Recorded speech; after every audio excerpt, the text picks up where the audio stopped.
Specially जब guest आते हैं ना तो मन करता है बिल्कुल वो रेस्टोरेंट जैसा मटर पनीर बने। आज मैं आपको एक मटर पनीर की रेसिपी दिखा रहा हूँ जो कि मैंने डेवलप करी है। और इस रेसिपी में दोस्तों वही इंग्रेडिएंट्स हैं, वही सामान है, लेकिन कुछ ऐसी बातें करी हैं जिससे कि मटर पनीर का टेक्सचर, फ्लेवर और खुशबू तीनों ही एकदम अलग आएंगे दोस्तों। आज तक ऐसा आपने बिल्कुल नहीं खाया होगा, ये मेरी गारंटी है। हेलो दोस्तों, मैं हूं भरत। आपका स्वागत है भरत किचन हिंदी में। तो फिर देर किस बात की, चलो फिर शुरू करते हैं।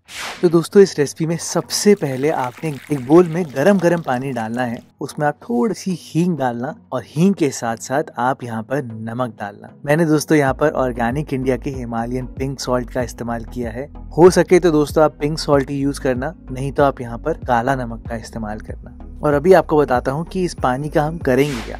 एक पैन में आप थोड़ा सा बटर डालना, फिर डालना ऑर्गेनिक इंडिया का ग्राउंड नट ऑयल ताकि मक्खन बिल्कुल ना जले। और फिर आप यहाँ पर 250 ग्राम तक पनीर को क्यूब्स में काट के हल्का सा रोस्ट कर लेना। दोस्तों गलती से भी ज्यादा कलर मत लेना, बस थोड़ा सा ही आपने कलर लेना है। और ऐसे रोस्ट करने से बेसिकली पनीर के अंदर जो मॉइस्चर है वो कम हो जाएगा, पनीर के पोर्स जो है वो खुल जाएंगे।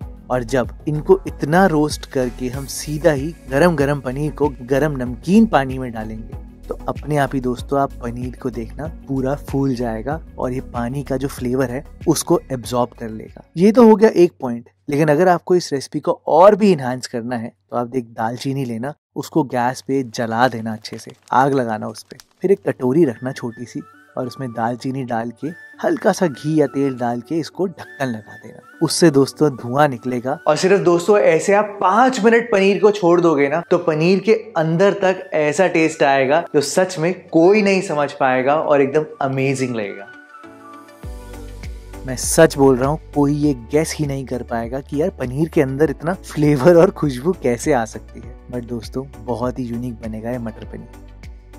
आप खुद ही देख सकते हो कि पनीर भी एकदम दुगना हो चुका है, फूल गया है और एकदम सॉफ्ट बनकर आएगा है। अच्छा, अब आप क्या करना कि आप उसी तेल में, उसी पैन में ही आप यहाँ पर सबसे पहले 7-8 लहसुन की कली है उसको रोस्ट कर लेना। रफली कटे हुए 3 प्याज है, मीडियम से छोटे प्याज है मेरे, अगर बहुत बड़े हैं तो 2 काफी होंगे। प्याज को आप डालना और प्याज को सिर्फ रंग बदलने तक पका लेना। ये देखो पहले डार्क थे, अब हल्के से लाइट पिंकिश हो चुके हैं। फिर आप यहाँ पर अदरक डालना, 2 से 3 कटी हुई हरी मिर्चें डालना और डालना 5 मीडियम साइज के टमाटर एकदम रफली कटे हुए। अब दोस्तों टमाटर आए हैं तो आप यहाँ पर नमक जरूर डालना और इन सारी चीजों को आप अच्छे से रोस्ट कर लेना। आपने दोस्तों यहाँ पर तब तक पकाना है जब तक टमाटर एकदम नरम नहीं हो जाते। ऐसा क्यों करना है ये मैं आपको अभी 2 मिनट में बताता हूँ, लेकिन फिलहाल ग्रेवी में धनिया की स्टेम्स जरूर डाल देना।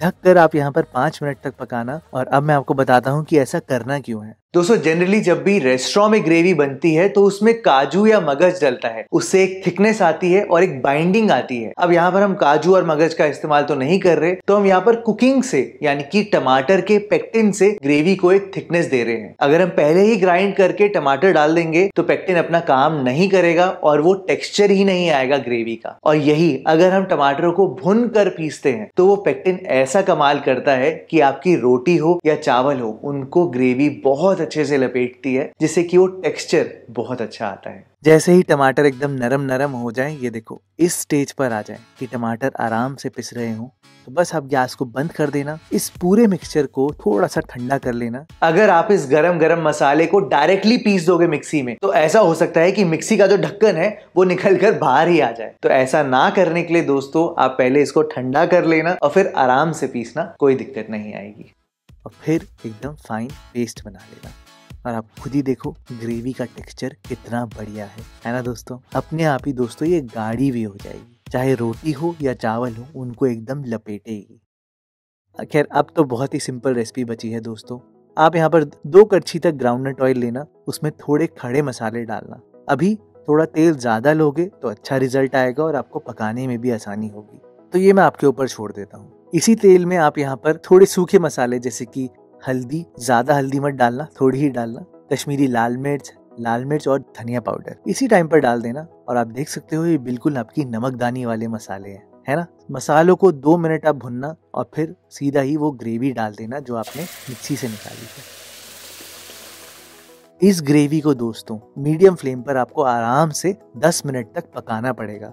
इतना पकाना होगा कि इसका सारा पानी निकल जाए। और तभी मैंने दोस्तों पीसते वक्त भी ज्यादा पानी नहीं डाला था और ना ही मिक्सी से निकालते वक्त ज्यादा पानी डाला है। आपने यहाँ पर आराम से घड़ी से देखकर 10 मिनट तक भूनना है, वो भी ढक्कन लगा के।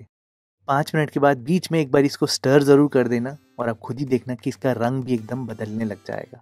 5 मिनट और बाद जब मैंने ढक्कन खोला तो आप देख सकते हो कि इससे इसका तेल अलग होना भी शुरू हो चुका है, पानी भी एकदम रिड्यूस हो चुका है और तो और ग्रेवी का रंग बिल्कुल बदल चुका है। तो दोस्तों अब एक स्पेशल स्टेप करते हैं। इसी स्टेज पर जब तेल अलग होने लग जाए, आप 2 चम्मच दही लेना। 2 चम्मच दही में आधा चम्मच तक गरम मसाला डालना, इसको अच्छे से मिलाना और सीधा ही इस ग्रेवी में डाल देना। फटाफट से चलाना दोस्तों, नहीं तो दही थोड़ी फट भी सकती है। दही डालने से एक क्रीमीनेस आती है और ग्रेवी का जो टेक्सचर है वो और भी इनहांस हो जाता है। फिर आप यहाँ पर 2 बड़े चम्मच मलाई के डालना, फ्रेश जो दूध की मलाई होती है ना वही डालना। सारी चीजों को अच्छे से मिलाना और फिर से 2 मिनट तक पकने देना और फिर मटर डाल देना। ये दोस्तों वैसे तो फ्रेश मटर ही हैं, मैंने इनको छिल कर अपने फ्रीजर में रख दिए थे, तो इनको फिर से एक बार गर्म पानी में रखा था। सर्दियों के मटर मीठे होते हैं और वो मिठास ही इस रेसिपी में एक बैलेंस लेकर आती है दोस्तों। मटर डालने के बाद आप यहाँ पर पानी डालना और ढक कर इसको 5-6 मिनट आराम से पकने देना, ताकि मटर बिल्कुल भी कच्चे ना रहे, ना ही खड़े रहे। 5-6 मिनट बाद जब ढक्कन खोलोगे तो दोस्तों अपने आप ही ग्रेवी भी सेट हो चुकी होगी और मटर भी नरम हो चुके होंगे। तो बस अब आप यहाँ पर पनीर डाल देना।